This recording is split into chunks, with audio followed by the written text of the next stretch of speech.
شحن كيجو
هلا أحلى فيكم بقى نجان نفتني تكوشي ساعدر بينو فيه يقا تكوشي بيزي تانا فيكتورو باينو في مجاتو أتصوركم قبو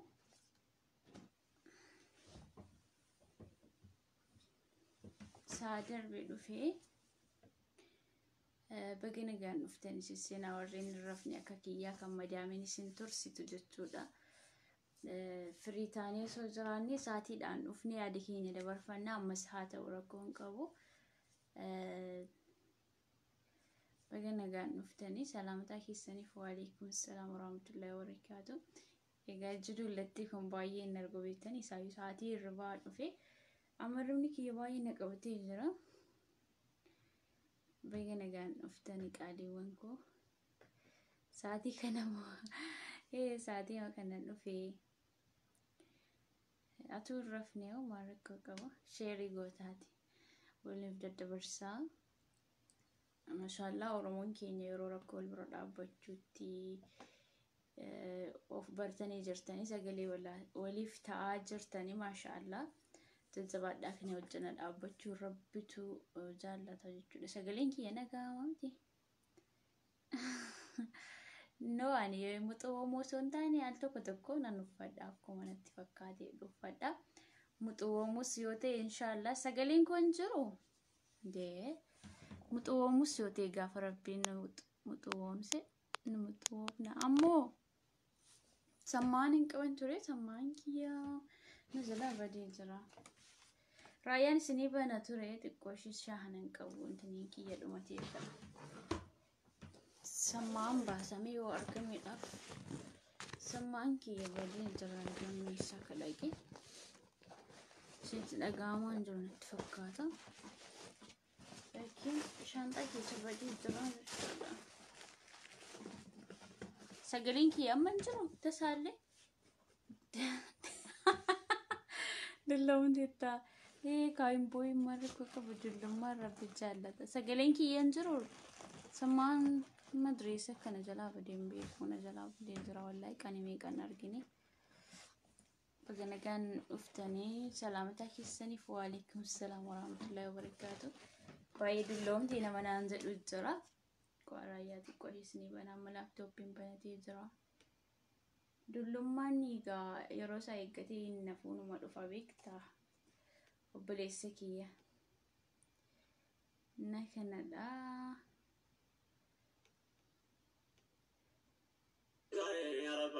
جماعة ديبي قراچا بارغمنا غما افاني في بفام بيا في كرسما حكما وانو جت قرآن لتما لتعرفوا دا والبرسيس دما يا موتي تجي تولي سولش كوشي رايات تسا غرغر سكيدني كناف نمني نبو ما وجنجراتا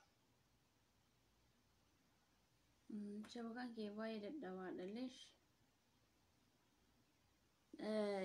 ما تدري دبستني جرتني كينيا كون كان راوانا دافكاتا بني آدم تو كينيا شكي كباتا جلتهم فدا سيسينا دبرين دبر سادو في كبرهم فتا يو يعني آدنو قلبي نقبتا كومنتين كيسا وقا هيرو مدلو ومولينا ستني ماليكم ما ننجتني لا تا دبي qabatu been fuulduraa mul'ata.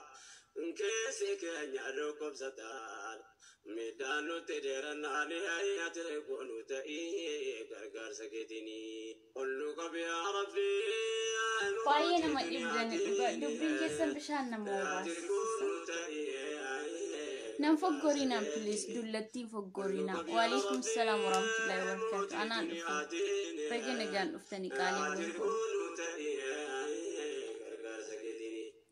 Kenya tejada kamimne kamnina wanarkanu kabo wai machuana Rakyat ikoshi sakasati fufa wai obboleewwan keenya uummata walloo dhaabbachuu barbaada. Nutumani balan yakumama kamna yakumama dibus kamna nuken namna sabagu Galeen jira ammallee biyya. Kenya kana filanne anarganne rabbina ma kenna jarratu kojina kana bazabamna kale sarra kampanna na barra dabril mani atirgonu tari gargar sakiti sababal atane arkamu yakamne rabbi tunum fede filanne arganne biya kenya rajirachu wagamne Salvina gukanne mata kakkabanne kan turmaadhu banna barana salphanne saboota hunda keessa roorroo filatamne laalcha gadaantummaa barayyuu mudanne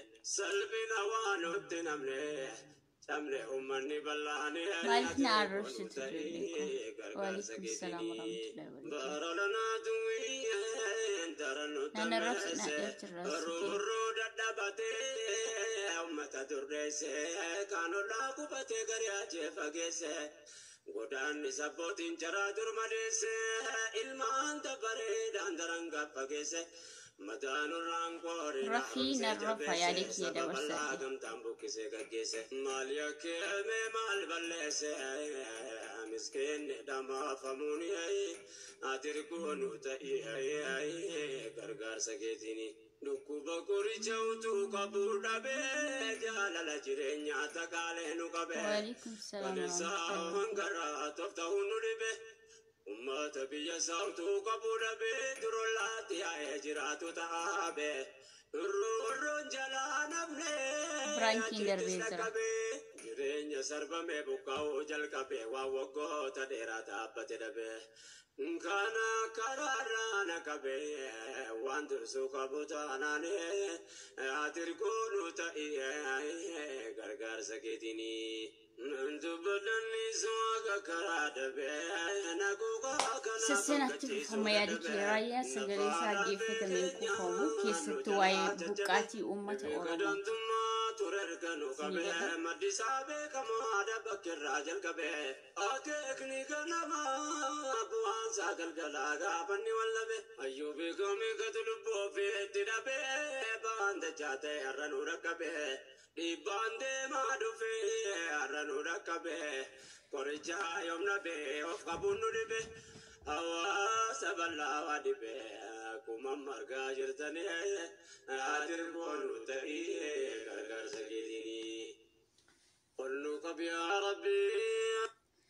Hayyee sagaleen kabajamaa Ustaaz Raayyaa Abbaa Maccaa dhaggeeffatame yeroo itti quufamu miti inshaallah itti deebinee dhaggeeffannaa yeroonis darbee jira ijoolleenis raftanii jirtanii hordoftoota beejii kiyya jalaa xiqqaa fi guddaa assalaamu alaikum warahmatullahi wabarakaatu jirra jirtu fayyaa keessanii injawaattu annagaa kooti galata rabbii sagaleen kiyyaa yoo dhaga'amuu dadhabee immoo gaana of golchaa tokkoffaan hojii mana madaamiiti lammaffaa akkuma ni argitan kan isin dullatti naan jechaa jirtanii dulloomeen jira soo kanaaf xiqqoo ishee intini na jedha maal beektu uummata walloo maashaallah ummata walloo Oromoon quban qabu miidiyaan Oromoo takka Oromoon akkatti jiru nuuf gabaasee hin beeku Oromoon wal cinaa dhaabbachuu hin beeku walirraa dubbachuu hin beeku wal gargaaruu hin beeku jechuudha aadaa keenya osoo ta'ee jiru aadaa keenya keessa akkamitti akka namni waliin deemu dagannee wal faffacaasnee wal qoqoonnee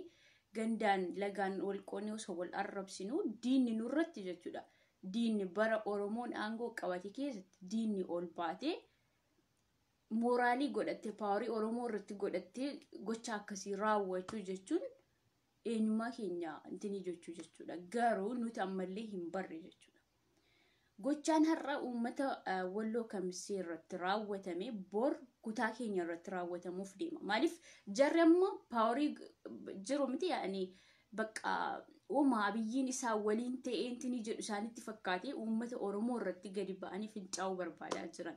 No akkasii miti garuu isinii galee juuntaan lammaffaan jara irratti hojjechuu qabaayu abiyyiin kanaan booddee jechuudha. Isinii galee uummanni Walloo maashaallah tabaarkallaa of hidhachiisee jechuudha. Akka gandaatti akka aanaatti namni hidhatee hin jiraatin hin jiru maashaallah tabaarkallaa. Hammarraatti mootummaan quba qabaatee miti Oromoon kutaa biraa quba qabaatee miti ofii isaanii diina ofirraa deebisaa hammarraa ga'an jechuudha. Garuu gochaan har'a irratti godhame Amaarri akkanatti haamilee namarratti godhattee gocha akkasii gochuu jechuun waan hin taanedha. Osoo Oromoon jiru osoo isiniin qabanii osoo Oromoon wal gargaaruu danda'u wal irratti intinichuu danda'u isin paartiidhaan wal qoqoodanii hawaasa kutaa Walloo dagatanii miidhaan akkasii isaan mudatu jechuun sorry. Garuu isaan ofirraa deebisuu danda'u matoo barsanti nama 2-3 yoo keessaa du'e 10 nama deeffachuu danda'u isaan nama gumaa baafachuu danda'u isinii galee hidhatanii jiran maashaallah tabaarkallaa. Garuu haa ta'u malee Oromoon keenya hammam quba wal qabdu. Inni kaan nafxanyaa waliin bu'ee Oromoo miidhaa jira. Inni kaan TPLF wajjin bu'ee Oromummaa isaa dagatee aadaa isaa dagatee aadaa nama biraa guddisaa jira. Kun ta'uu hin qabu. Tokkoomuu qabdan isinii galee ajjeesuudhaa dhaqee ajjeefamee jira. Ganaayyuu dirraash isaanii balleessu ofitti kakaasan isinii galee uummata Walloo tuquuf jechuun wallaahi qeerransa tuquuf jechuudha. Jarri hin danda'aman maashaallah baay'ee nama onnee qabudha. Nama kutataadha isinii galee nama waan tokkotti murteessee seenudha malee akka dhiira kaanii duuba dhaabbatee nama loluu nama namatti ergintanii miti. Kutatee jennaan hidhatee matti ba'udha uummanni Walloo. Isinii galee kutaa Oromoo Walloo Oromummaan isaanii qophaa ta'eetii miti. Garuu miidiyaan Oromoo kamiyyuu quban qabu jara kan akkamitti akka jiran eessa akka jiran. Garuu isaan Amaara gidduu ta'anii akkanatti qabeenya keenya lafa keenya dhiisnee hin deemnu buqqaanu jedhanii akkanatti of ta'anii achirratti lafa isaanii irratti ciccanii hafanii yoo tokko du'e 2 ajjeesu jechuudha. Saba nafxanyaa keessa. Nafxanyaa jechuun saba Amaaraa qulqulluu miti isinii galee nafxanyaan kan afaan tokkoo fi amantaa tokko leellisuu kan barbaadu warra ergamtuu Minilik jechuudha isinii galee. Jara akkasiitu Oromoo irratti abbaa irree ta'uu barbaaddi. Finfinneen keenya jechuu barbaaddi isinii galee. Ammoo keessumattiyyuu yeroo Oromoon aangoo qabatee jiru kana keessatti paaworii argatanii jiru. Maaliif akka ta'e naagalaan jirana isinii galee. Yeroo kana keessatti Oromoon immoo maal gochuu qaba? Tokkummaa uummachuu qabdan isinii galee. TPLF nuti injifate jedhaniiti kan isaan Oromoo irratti abbaa ta'uu barbaadan. TPLF juuntaa kan barbadeessa dhiiga qeerroof qarree maashaallah awwala duraamoo abbaa qeerroo Jawaar Mohaammed kan mooraa bita mangistii keessaa wayyaanee yaase jechuudha. Biyya Oromaa taa'ee gahee qaba hundumtuu akka hojjete. Abiyyiinis dhufee jara kana barbadeesse jechuudha akirshee. Isaan garuu waan akka juuntaa injifataniitti ilaalanii Oromoolee injifachuu qabnaadha kutannaan isaanii amma isaanitti jiran jechuudha. Isinii galee paartiin isaaniillee kan filannaatti dhiyaatee jiru nuyi filatamnaadha. Maaltu isaan filata warra bineensa nama hin jaallanne. Bari nuti muuziqaa isaanii dhaggeeffata malee isaan muuziqaa Oromoo jecha tokko hin dhaggeeffatani.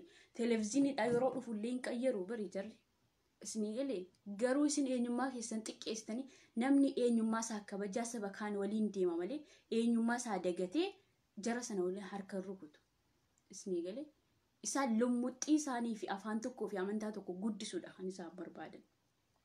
Oromoon abbaa biyyaati. Isaan garuu Oromoo irratti abbaa ta'uu barbaadanii jiran yeroo ammaa kana keessatti. Maaliif haamilee argatanii jiru kaa Oromoon keenya wal buusee inni kaan mana hidhaa jira, inni kaan affeelamee dhumaa jira, inni kaan immoo aangootti inni jiru immoo paaworii isaaniif intinitee jira. Haala isaan laqa. Isaan akkamittiin Oromoo sodaa ture. Isinoo wal harcaastanii jirtanii tokkummaa hin uummattan osoo tokkummaan jiraate paartiin maqaa masaa ta'u jechi keenya afaan keenya tokko osoo dubbannu yaadni keenya osoo tokko ta'e diinna kana isin irratti roorrisu jechuudha. Isinii galee diinni isin irratti hin roorrisu. Amma kan isaan sodaatan akka Rabbiitti Jawaar Mohaammed yoo ta'e mana hidhaa jira. Isinii galee nafxanyaan akka Rabbiitti kan sodaatu tokko eenyu Jawaar Mohaammed argaan jaallatan. Isinii galee amma Jawaar Mohaammed mana hidhaa jiraachuun isaaniif gammachuu guddaadha. Isinii galee juuntaa lammaffaan jaradhaayyuu jara balleessuu qaban abiyyiin. Jara irratti hojjechuu qaban. TPLF hamma ta'e maashaallah hojjetanii injifatanii jiranii miti amma hafe irratti hojjechaa jara kana likkii galchuu qaba. Ijoolleen uummanni Oromoolee tokkummaa uummachuu qabdan osoo waliin qoodiin isinii galee. Paartiin kamiyyuu uummata Oromoof kamtu irra hojjetee itti filatama malee kun akkasiidhaan miti. Kaafaawwan isaa filatamu badhaadhinnis adda bilisummaa Oromoos hundi isaanii Oromoo bakka bu'aniiti qabsaa'ani. Isa kamtu Oromoof yaadadhee namni isin tinedhee isin filata malee moo dhaabbileen siyaasaa mana hidhaa jiranii filannoon kun akkana ta'uu qaba jechuu miti. No. Dhaabbilee siyaasaa mana hidhaa baastan diina akka isin irratti roorrisu kana tokkummaatiin injifachuu qabdan osoo walii galtee uummattanii. Isinii galee. Uummata kutaa walloo kana immoo cinaa dhaabbachuu qabdanii gama dandeessanii. Inni biyya Oromaa jirus faarankaa inni maallaqa walitti buustanii hidhachiisuu sagalee ta'uuti gama dandeessanii. Isinii galee. Yeroo akkas diinni kutatee isinitti ka'u keessattuu sabni nafxanyaan kun jechuudha. Summiidha jarri isinii galee. Summii nama fakkaachaa nama nyaatu isinii galee. Nama fakkaachaa nama nyaatu isinii galee. Kanaafuu tokkummaan isin barbaachisa ilmaan Oromoo. Amma uummata buqqee kana uummata lafti irratti gubatee kana manni irratti gubatee kana Oromoon salphaadha. Takkaatti gadi dhaaba maashaallah. Tokkummaa qabatanii jennaan jara kana guruuppii hin hamma dandeettii keenya gargaarree mana itti gubates irratti ijaaruu dandeenya. Ammas immoo kan hafan amma isaan ofitti kakaasani. Ganaa barbadeessanii sana naannoo sanaa balleessuudhaa jiru uummanni walloo. Barri dhiirri walloo tokko dhugaa rabbiiti kan akka jara isaan jennaan waan tokko kan kakaasanillee galmaan ga'u moo akka keenya afaaniin bichaa wacanii hin callisan isaan. Eessa kaddaamaa jaraayyuu haa ta'an. Tokko dubbatanii na waan jedhan tokko nama as ta'e eessatti galmaan ga'uudha isinii galee nama kutataadha uummanni walloo dhugaa rabbiiti. Adda onnee Oromummaan isaanii kan isaanii adda. Osoo akka isaanii naannoo kutaa hundi hidhatee jiraate maashaallah diinni isin irratti roorrisu. Har'as taanaan waggaa meeqa muluu lolli irraan dhaabbanne jechaan irraan dhaabbanne garuu haamileen isaanii hin cabne kun nurraa du'eeradhanii hin gaddine harka hin kennine. Hammarraatti osoo mootummaan quban qabaatiin jarri kun diina ofirraa deebisaa jiran. Isinii galee har'as taanaan harka hin kennan garuu Oromoon maal gochuu qaba yeroo kana keessatti cinaa dhaabbachuu qabdan. As teessanii hidhachiisu. Lola yoo ta'e isaan nuyi ittiin himnu akkamitti akka lolan akkamitti akka diina gombisan isaanuu ni beeku. Garuu hamma dandeessanis wal gurmeessaa yoo gareen jiraate garee keessa nu gashaa nuyi hamma qabnurraa Oromoo keenya cinaa hin dhaabbanna. Dhukkubsataa keenyaa wal'aannan. Oromoon namni dhaqee hamma du'ee hamma hidhame maal jedhu boo'uu forfaayilar wal godhachuu osoo hin taane osoo jirru wal gargaaru osoo lubbuun jiru. Osoo yeroo aangoon nutti kennamee jiru kana keessatti abbaa biyyaa ta'uudha yaalaa malee ofii wal harcaastanii san achiifachi wal qooddanii intiin hin jedhina diinaaf karaan badina. Amma nafxanyaan Jawaarri hidhamee jira. Abii qofaas mooraa Beeta Mangistii keessa jira. Kanaaf mooraaliin isaanii paawuriin isaanii ol ka'ee jira. Isinii galee. Amma isaaniif karaan banamee jira. Isinii galee. Kanaaf Oromoo irratti abbaa biyyaa ta'uu barbaadde. Qabeenya Oromoo saamuu barbaadde. Isinii galee. Duras sabaatti dhuftee nu keessa qubatte malee lafa qabaattee miti. Lafuma Oromoo irraa qottee nyaattee nama taatee uffattee abbaa suuqii, abbaa huccoo, abbaa makiinaa taatee jirti amma nafxanyaan. Wayii biyya dhuftirraa lafa fidattee hin dhufne beeka. Garuu isin osoo tokkummaa qabaattanii hammana diinni isin irratti roorrisu jechuudha. Osoo uummata walloo quba qabaattanii hammana amma kana hin miidhaman jechuudha. Quba hin qabdan miidiyaa kamtu miidiyaa Oromoo keessaa kamtu quba qaba. Waa'ee uummata walloo kana kamtu akka jiran kamtu quba qaba kamtu dubbata ofiima isaanii of ta'anii diina ofirraa deebisu maashaallah. Isinii galee garuu rakkinni isaanii rakkoo keenya isinitti haa fakkaatu.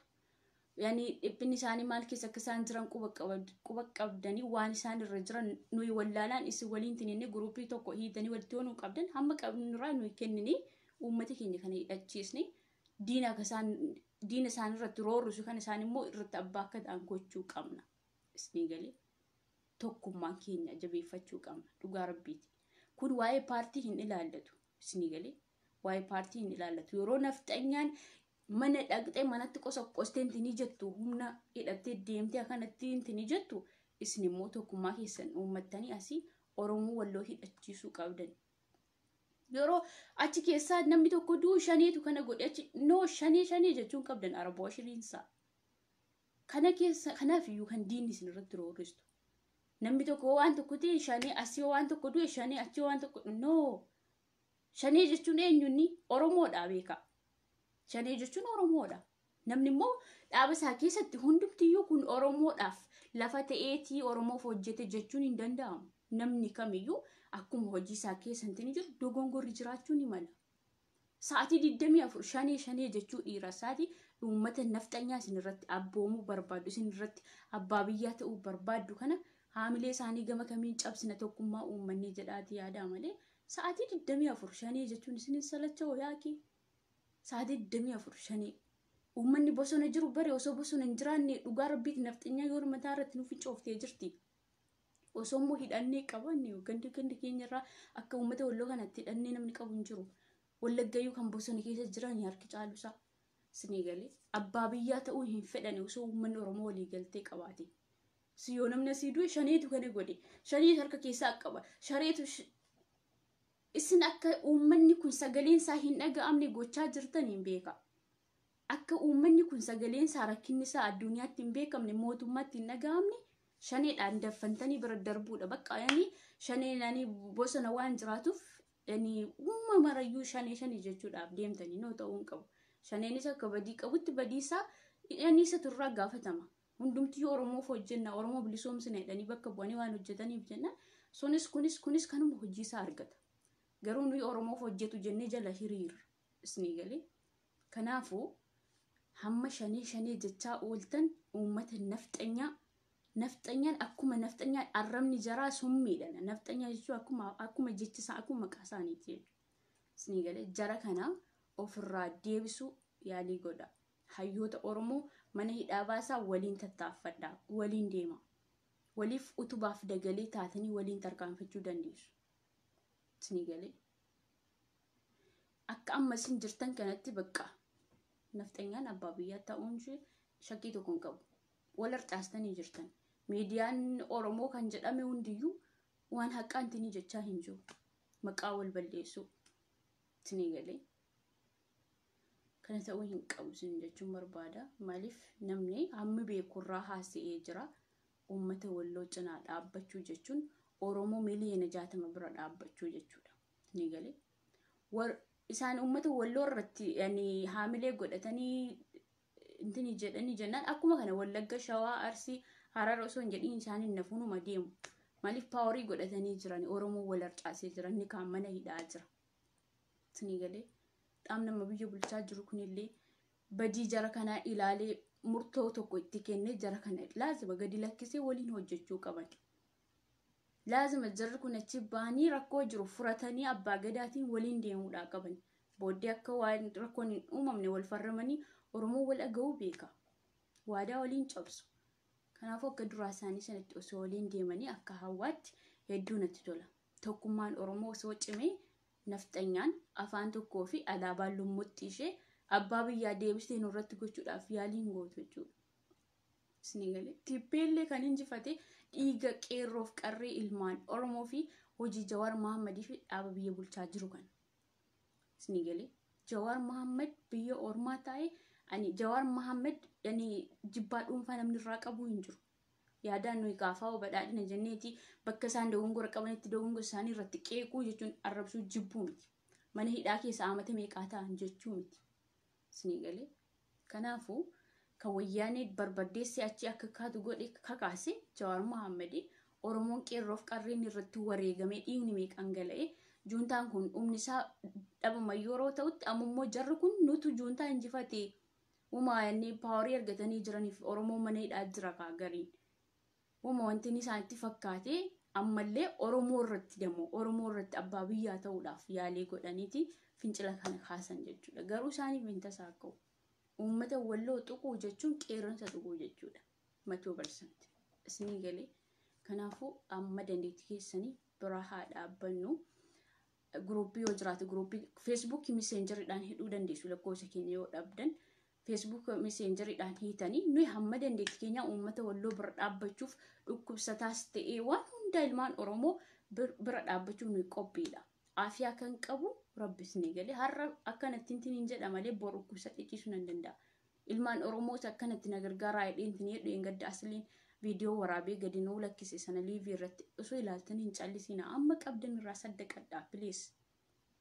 Hamma qabdan irraa. Oromoon yeroo dhaqee maaltii bakka waliif boo'uu profaayilii gurraachesuu la akkasii miti. Osoo lubbuun jiru wal gargaaruutu irra wayyaasni jechuu barbaade. Nafxanyaadhaaf immoo amma dhumatee jira. Uummata walloo xuquu jechuun qeerransa xuqu ammallee galaafatame miti ammas ganaa ziyaadaa dirraashni isaanii itti baduudhaaf. Isin galee soo kana fakkaata kan anaan olii kan dandeettii qaban irraa haasa'anii jiranii. Laakiin waan har'aaf dubbatame bor callisamuu miti wanti kun tokkummaan keessan itti fufuu qaba. Garee yoo jiraate keessa nu gashaa hamma dandeettii keenya akkaawuntii biyyaa irratti galchinee jara kana bira dhaabbannee hidhachiisnee jara sana barbadaa gochuu qaban jechuudha jira. Isin galee bakka tokko irratti paaworii argatan kutaa Oromoo hundaallee kan gochuudha kan isaan yaadan jechuudha.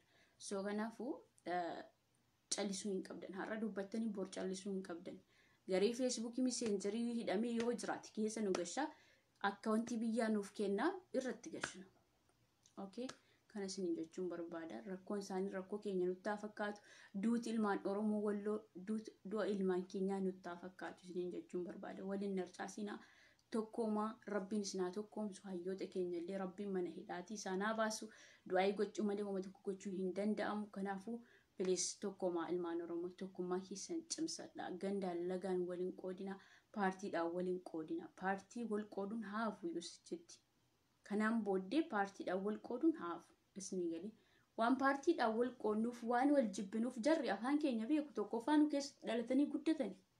Isin galee afaan Oromoo barreessuu beeku, afaan Oromoo dubbachuu beeku. Isin galee waan wal harcaasaa jiru waan miidiyaa irratti goon waan miidiyaa irratti poosti godhamu waan arganiif wal gurmeessanii kaa'anii kaasaanis. Isin galee kanaafuu Abiyyi callisuu hin qabu. Jara kana barbadeessuu qaba akka juuntaatti jechuudha. Maaliif seeraan ala yoo yani dimokiraasii akka biyyittiitti yoo hin teenye dhaqanii qe'ee namaatti ibidda qabsiisuu argite daraa gochuudha qaba. Bor isaafillee hin tolan jarri kun. Bor isaafillee hin tolan. Bara Haacaaluu Hundeessaa osoo eegduun kaa'amee firatee diinni akkana nurraan galaafattu. Nafxanyaan itti kakattee miidiyaa ishee irratti torbee kakattee miti kan galaafatan. Kakatanii osoo torbeen gahii miti kan galaafatan jarri. Miidiyaa isaanii irratti kan Haacaaluutti kakataa ture Miniliikii fi eenyutti qoosaan hin jiru jedhanii kan kakataa ture jaruma. Isin galee waan gootan tokko dursitanii yaaduu qabdani malee nama sana ergii dhabnee booddee boo'uu maal jechuun hin barbaachisu. Aadaa mayyuun godhatiina dura wal cinaa dhaabbadhaa quba wal qabaadhaa saniin booddee waan ta'uu qabu irratti mari'adhaa jechuudha. Isin galee kana isin jechuun barbaada. Jammar nafxanyaa juuntaayyuu barbadeesse dhiigni qeerroof qarree warra lakkoofsaan lakkaa'amtu warra nafxanyaa miti. Damma darbee alaabaan lummuxxii ishee nda'uum yeroo Oromoo aangoo qabate yeroo dargii mallas bushu yoom lummuxxiin kun yoom as ba'een baane. Isin galee kanaafuu paaworiin jaraa akka laafu kan gochuu danda'u tokkummaa keessanii isin jechuun barbaade gabaabumatti. Galatoomaa ulfaadhaan illee narrafaa baay'ee rimii kone qabatee jira. Uummata walloo wajjin rabbiin haa ta'u ammallee isaan hammarratti oof ta'anii manjifachaa turan ammallee rabbiin irraa isaanaa oolchu yani duuti maaliyyuu miti. Akka kutaa biraallee harkan kennanii sodaatanii jechuudha. 2-3 yoo keessaa du'e 5-6 deebsu argitanii jirtanii boona baranaa lolli isaan irraa hin dhaabbanne bare. Garuu isaan miidiyaan kun sagalee nuu ta'uu dideedhanii takkaa himatanii hin beekan. Maaliif warra hidhatee jirudha. Xiqqaansaa guddaansaa jechuudha. Kanadha rabbiin onnee uummata walloof kenne uummata Oromoo kutaa 10 haa kennu nan jedha.